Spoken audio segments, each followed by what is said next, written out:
The serendipity moment came when I was visiting a beautiful village in a rural area in Mérida and asked myself, what would I need to move to such a place? And the answer was a good means of communication. At the time, the telephone network in Venezuela was restricted to the cities. So the only way to have communications in remote areas was by means of your wireless technologies.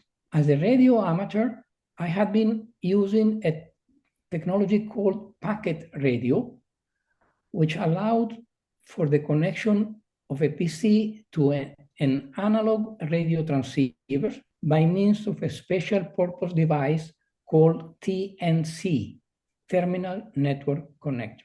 So I started exploring means to adapt this technology for the purpose of providing internet connectivity to remote places.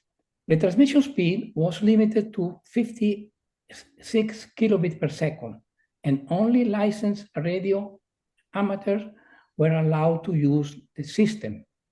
But we were able to connect some remote facilities at the university internet. A breakthrough happened when the Venezuelan spectrum regulator, following FCC examples, allowed the use of the ISM bands, industrial, scientific, and medical bands, for communication purposes, using spread spectrum modulation. I bought a pair of wavelength cards that implemented spread spectrum modulation and were to be attached to the main board of a PC and fitted with small patch antennas. They were meant for short distance communication at the speed of 1 megabit per second. But my idea was to hack them in order to be able to span a longer distance.